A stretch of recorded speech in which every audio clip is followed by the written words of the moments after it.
cyakora tujye dutekereza ibyo Imana idukorera kubera ko itwitaho iraturinda iduha imigisha mu byo dukora byose ikatwambika yambika inyoni yambika uburabyo imyaka irera ibiti birakura mu by'ukuri ibintu byose byaremwe iyo byitegereje ubona ubwiza ndetse n'uburyo Imana ubwayo itangaje ndetse n'uburyo ari nziza muri rusange. Hanyuma rero reka mbanze mpereze amashyi aba VIP kabisa amashyi menshi cyane wayo mvugira ngo wayo aha tuvuye kuri aba VIP rero impamvu tuba tubahaye amashyi mu by'ukuri ku munsi w'ejo no kuri YouTube channel ntago mwabonye video ibahereza show deal mu twihanganiye rwose hari igihe match ziba atari nyinshi cyane ariko group ya VIP nkuko nabibabwiye bo baba bagomba kubona ipari yabo nk'itegeko kandi kabigomba kurya kuko iyo uje ndakubwira ni dufite group ya VIP dutangiramo ipari zize wijana ko zigomba kurya niyitariye abantu tubana bo bamaze kubimenyera niyitariye ni hahandi usigara uvuga ati umu analyste nta kintu atakoze umuntu tuanaliza kabisa duhariza analize nta kintu batakoze usanga kenshi na kenshi mu by'ukuri n'abakiriya banje bambwira bati no hold on ariko nk'iki cyumweru ndumva dukoze win nyinshi cyane ejo twagenze neza kwa kane twa dufite win 2 kwa gatatu twa dufite win 2 kwa kabiri twa dufite win ya old y'umunani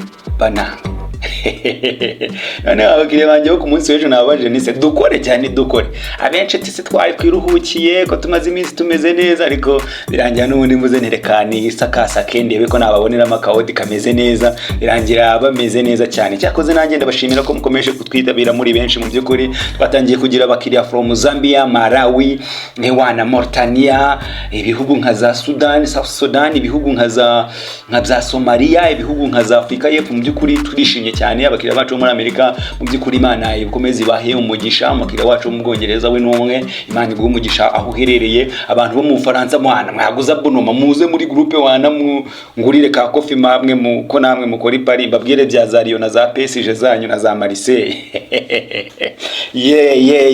twagiye rero niba ushaka nawe kujoininga groupe yacu ya VIP twandikire kuri iyo nimero uri kubona kuri screen yawe ni 0794886332 uze muri discipline yo kurwego hejuru mu by'ukuri kuko urumva niba video irebwa n'abantu 3000 ku munsi ntago habura abantu 1000 banyandikira abantu 1000 rero uje buri wese ambwira hero umeze neza brother uba hehe ntago byakunda we ngwino uri serious umbaza ati ko nshaka kujoininga groupe yanyu ya VIP nitwa runaka ese birasaba iki ko numvishe ngo hari amafaranga umuntu yishyura ese nangahe tugusobanurire mu by'ukuri nanjye bita ngusubiza muri message imwe ikubiyemo ibintu byose groupe ya VIP bame pari zizewe dutanga buri munsi kabisa kugira ngo uyijoininge bisaba kwishyura umusanzu w'abanyamuryango ungana na gutya icyo nicyo gisubizo mpereza abantu bose ubundi ukambwira ngo birakunda cyangwa se ntibiri bukunde biba byiza niyo tumaze kugusubiza nawe ukatubwira feedback yawe kugira ngo tube tunamenya yuko twanaguhaye service nziza kabisa nubwo wenda tutanakorana ariko byibuze tuguhereze service nziza kuko ni mwebwe dukorera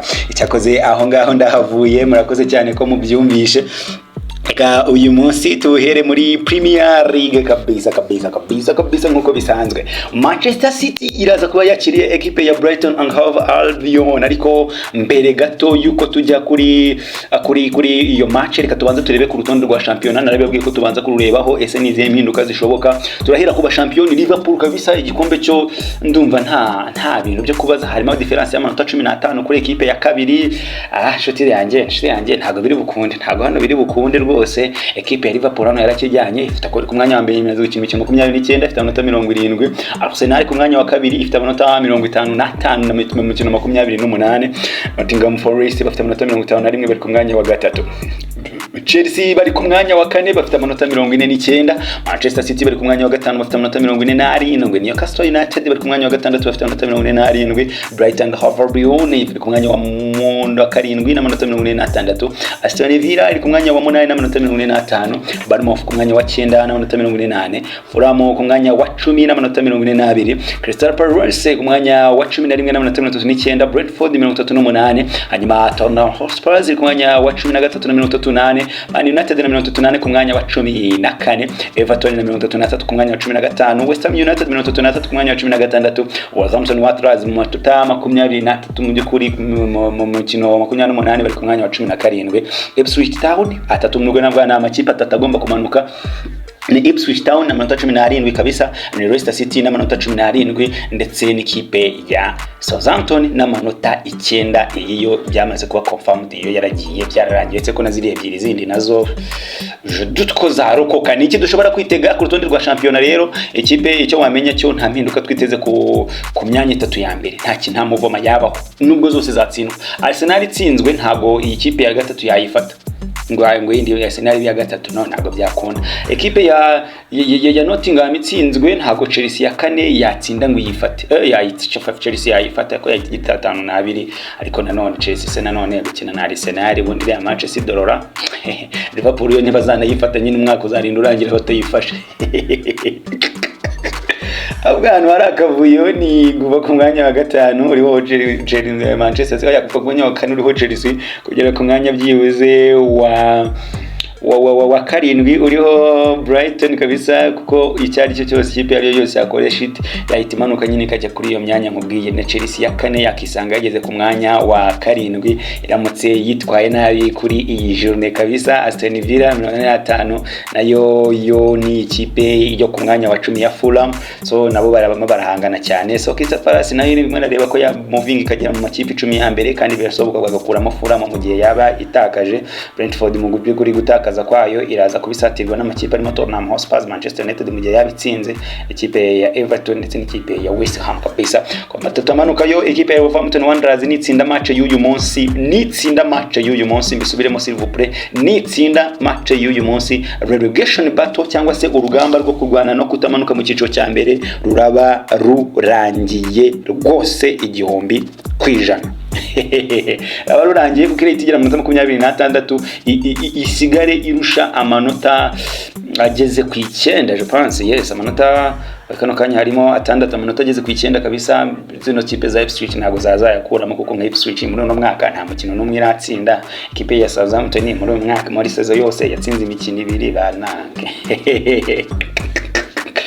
Cyakoze ntago byoroshye kabisa. Reka rero tuzamuke na match zacu z'uyu munsi. Manchester City have never lost home game match against Brighton kabisa. Bakubwira ko Manchester City ntiratakaza umukino n'umwe ikinira mu rugo ikina n'ikipe ya Brighton. Amashimeje cyane muri match 14 batsinze match 12 banganya match 2, ariko noneho 10 ziheruka zo wabyumvise 10 zose ziheruka ku kibuga cya Man City bakina na Brighton, zose Man City yarazitsinze marnange. Akaba ariko guhangana mu by'ukuri akaba iyo kipe bamaze igihe kinini cyane bifatira kabisa bayitsinda itabasha kuba ibatsinda kabisa mu mateka ya Premier League. Kumara imikino 10 utaratsinda ikipe ku kibuga cyayo ni ibintu bidasanzwe bidakunze kubaho cyane. Brighton are looking to complete their first ever league double over Manchester City. Barimo barareba ko batsinda Manchester City recto verso cyangwa se home and away inshuro ebyiri muri season imwe, kuko match areba barayitsinze mu by'ukuri. So barimo barareba ko mu mateka yabo bwa mbere byababaho mu by'ukuri bakaba babasha kwitsinda kabiri muri season imwe. Both of Premier League matches, Premier League Brighton has matches victory against West Ham. Insinzi zose bafite ebyiri kuri Manchester City mu mateka yabo mu by'ukuri zose zaje baturutse inyuma. Man City kaba yababanje mu by'ukuri bakaza bakayitsinda kabisa. So ikipe Manchester United ni ikunda kuvogera Man City kabisa. Man City yaba yatsinze ikazishyura ikanayitsinda mu by'ukuri, kuko Man City tsorwa na Pep Guardiola man yimaze kuyikoraho comeback inshuro 3 cyane ni iheruka ngira ngo murabyibuka Amad Diallo, derby of Diallo. Manchester City have lost 9 Premier League games. Baravuga ko Manchester City yatsinzwe imikino 9 muri no mukino muri ino championnat y'uyu mwaka kabisa. Akaba ariyo nsinzwe nyinshi cyane Manchester City gize iri muko twozwa na Guardiola, uretse ko n'ubundi mu mateka ya Guardiola nizo nsinzwe nyinshi cyane ageze muri championnat na kabisa mu mwaka umwe kabisa, insinzwe 9 n'ubundi byari byarigeze kumuba mu mwaka wa 2019 muri iyo season 19 kugeza 2020 kabisa, ariko ubundi ntibyari bisanzwe kumbimubaho. Ariko ikipe yari icanzwe ifite Premier League, ikipe yari isanzwe ifite Premier League igatsindwa match 10 kuzamura, na ikipe ya Chelsea nayo yabiherukaga mu mwaka wa 2017 2018 n'umunani yatsinzwe match 10 kuzamo 10 mu by'ukuri, nyamara bari defending champions. Iyo match rero mwabyumvishe ira statistique nakubwiye ku munota wa mbere, ubundi iranatangire yuko imikino 10 yeruka Etihad kabisa zose Man City yazitsinze. Niho mpita nkubwira ngo nta yindi prediction ndi bukubwire, genda ngurire Manchester City kuza kuba itsinda umukino brother. Twavuye aho ngaho kabisa tuzamuke ku yindi match ibuze kuba ihuza equipe ya Everton iraza kuba ikina n'ikipe ya West Ham kabisa. Ibintu by'amanalize wabirekara by'ama statistique wabyihorera. Equipe ya Everton na West Ham rero ni match itoroshye kabisa, ni match twavuga ko y'ama equipe ajya kunganya imbaraga, ariko nanone ikintu wamenya nuko Everton haven't scored more than, bivuga ngo equipe ya Everton mu mikino bakunda kubahuza n'ikipe ya West Ham ntabwo barimo batsinda ibitego byinshi cyane pe, aya makipe ntabwo arimo atsinda ibitego byinshi, ngira ngo n'umukino ubanza byari ubusa kubusa kabisa, niko match yarangiye. West Ham have won 4 of their last 6 Premier League away games against Everton. Nuvuga ngo equipe ya West Ham kabisa imaze gutsinda imikino 4 mu mikino 6 baheruka gukinira hanze ku kibuga cya Everton kabisa, kuko batsinzwe imikino 2 ariko indi yose babashije kuba bayitsinda. Mu by'ukuri urumva ko bakunda kuba bashobora kano gatimu cyane iyo bagasanze Goodison Park. Everton are unbeaten in their last 8 Premier League games. Nuvuga ngo equipe ya Everton mu mikino 8 ya champion kuva umutoza David Moyes kandagira kabisa ntabwo baratsindwa na rimwe. Banange batsinze imikino 4 banganya indi mikino 4 mu by'ukuri mu mateka yabo, the longest since run between umukino myinshi bari barigeze gutsinda nyuma bakumara badatsindwa myinshi kabisa mu mateka yabo. Hari mu season 2016 kabisa mu kwezi kwa 12 bakoze rally y'imikino 9 badatsindwa. Uyu munsi wa none bamaze gukora rally y'imikino 8, ese bari hagarara ubuzuza 9 mu by'ukuri reka tubihanga amaso, baraza kuba bari mu rugo, ndaza kuza gusaba no match over y'igitego kimwe n'igice kabisa, maze ubundi twikomereze. Tuvuye aho ngaho kandi twazamutse kuri match yindi ribuze kuba ihuza Ipswich Town iraza kuba yakiriye Nottingham Forest. Nottingham Forest iri ku mwanya wa 3 igiye gukina n'ikipe ya Ipswich Town kabisa iri ku mwanya wa 19 nko wabashije kuba ubyumva, 18 nko wabashije kuba ubyumva. Ipswich Town have lost just one of their last 7 home games against Nottingham Forest. Bananga utudu statistique rero rutinya ko ngo Ipswich Town yatsinzwe cyangwa se yatakaje umukino umwe wonyine mu mikino 7 baheruka gukina muri champion bakina n'ikipe ya Nottingham Forest, nubwo wenda hari kera, kuko batsinze imikino 4 banganya imikino 2. Urumva n'umukino umwe banganyije muri 7. Urumva ko ntago ibintu biri buze kuba bigeze gute byoroshye. Igihe ikipe iruka gutsinda mu rugo mu by'ukuri ari mu kwezi kwa 8 ku mwaka 1994. Nottingham Forest are looking to complete their league double over Ipswich Town. Barimo barareba ko mu by'ukuri n'umukino wanza bayitsinze ariko mu rugo ariko kwa Ipswich. So barimo barareba ko uyu munsi mwaka rero babasha kuba bayitsinda Electoverso cyangwa se home and away. Cyaherukaga kuba muri season ya 2013-2017 ayo makipe yombi yakinaga muri championship. Ekipe ya Nottingham yatsinze Ipswich kabisa imikino ibanza, umukino ubanza n'uwo kwishyura muri championship. Ariko urumva ko ibintu ntago bimeze nabi cyane kabisa. So prediction yanjye kuri no mukino n'umundi nukuza kugura Ipswich Town kuza gutsinda umukino cyangwa se kuunganya nta kabuza. Ndumva nta kazi hano kadanje karimo kuri Nottingham Forest. So ndaza kugusaba kuza kugura Nottingham Forest kuza kuba itsinda umukino cyangwa se kuba iunganya. Tuzamuke ku yindi match ikomeye cyane, ni match uza kubuza ikipe ya Bournemouth iraza kuba ihangana n'ikipe ya Brentford. Maze ubundi nze kuza kugusaba kuza kwigurira ekipe ya over ya Corners 8 n'igice kubera zina kipe zo zirenda kunganya imbaraga kabisa, imbaraga zirinda kuzinganya. So ndaza kugusaba Corners over y'8 n'igice kabisa monami. Muri Premier League rero nyemerera dusoreze kuri ino match imwe yindi. Ihangane gato, system yarivuyeho gato. Ni match igomba kuza kubihuza ekipe ya Southampton je pense nande Wolverhampton Wanderers. Nakubwiye ko Wolverhampton Wanderers niramuka itsinze umukino muri uyu munsi urugamba rwa relegation battle ruza kuba rushizwaho akadomo. Mu by'ukuri mu mikino 13 baheruka gukina bano batipe bombi, Wolverhampton itsinze imikino 8, ikipe ya Southampton itsindamo imikino 3. Mu by'ukuri ntabwo ari ibintu mu by'ukuri noneho nk'imikino 3 iheruka yose ikipe ya Wolverhampton yabashe kubitsinda, ariko noneho ekipe ya Southampton ni mbi cyane kuko muri mu mikino 6 baheruka gukina mu by'ukuri 5 plutôt batsinzwe imikino 4 batsinda umukino umwe wawutsinzemo nabwo ekipe ya Ipswich, hanyuma ekrandi rw'ikipe ya Wolves bo nyuma yo kunganya na Everton igitego kimwe kuri kimwe mu by'ukuri ejo bundi bari batsinzwemo imikino 2 muri 5 batsinda 2 no mukino banganyije n'ikipe ya hanyuma muri iyi season muri rusange ekipe ya Southampton iri ku mwanya wa nyuma n'amanota umwanya wa nyuma mu by'ukuri wa 20 ngira ngo ibyo byo namaze kuba mbibabwira ko iyi ngiyo n'umukandida wo kumanuka ifite amanota 9 ni make cyane koze biteye isoni, hanyuma ekipe ya Wolverhampton Wanderers yo ifite ku mwanya wa 17 n'amanota 23. Muri sezo yose ekipe ya Southampton yatsinze imikino 2 mu gihe muri sezo yose ekipe ya Wolverhampton Wanderers yatsinze imikino 6. Muri sezo kandi yose ekipe ya Southampton yanganyije imikino 3 mu gihe ekipe ya Wolves yanganyije imikino 5. 23 ekipe ya Southampton yarayitsinzwe mu gihe ekipe ya Wolverhampton Wanderers yatsinzwe imikino 17. Igitego cyinjizwa na Southampton abari 0.7 mu mukino, namo ikipe ya Wolverhampton Wanderers yinjizwa byibuza igitego kimwe n'ibice 4 muri buri mukino. Ibitego byinjizwa mwiza muri ikipe ya Southampton ni byinshi cyane kubera ko yinjizwa ibitego 2 n'ibice 4 muri buri mukino, maho ikipe ya Wolverhampton Wanderers average goals conceded per match ni 2.0.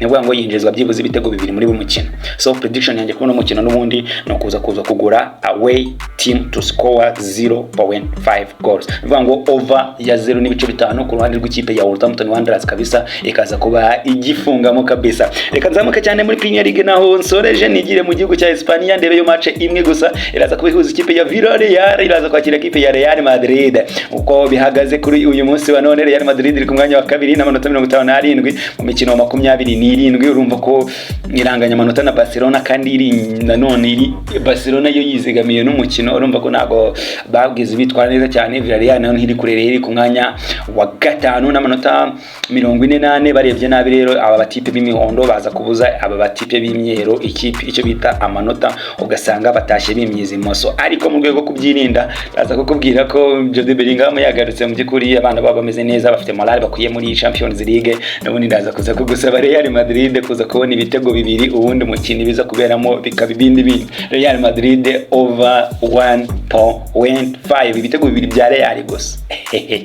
Twazamutse tuve aho ngaho twizamukire muri shampiyona y'igihugu y'Ubutaliyani kabisa naho ndumva nshaka ko turebayo umukino umwe wonyine.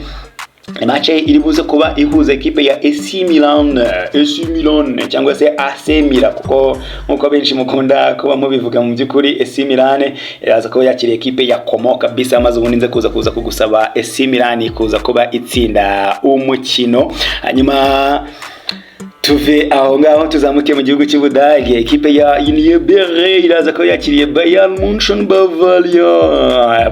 Bavaria. Rero Bavaria umenye ko bari ku mwanya wa mbere mu by'ukuri bo ntibanyeganyezwa abangaba n'ubundi nabo bagomba kuba abashampiyo bararusha ikipe bakurikiye amanota 8 mu by'ukuri.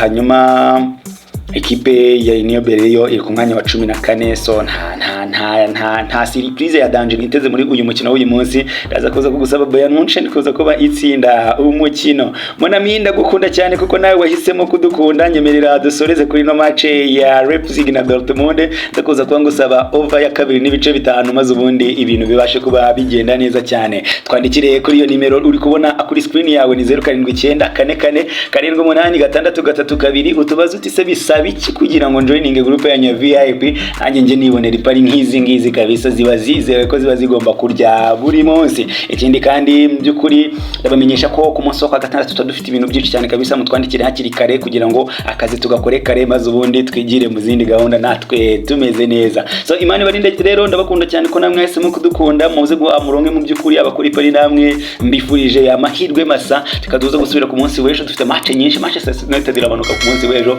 Barcelona iri mu kibuga, Chelsea Arsenal ni match ikomeye cyane, Tottenham izabiri mu kibuga mu by'ukuri n'andi ma equipe menshi. Ku munsi w'ejo urumva ko nabwo dufite akazi kenshi kandi katoroshye. Bye bye.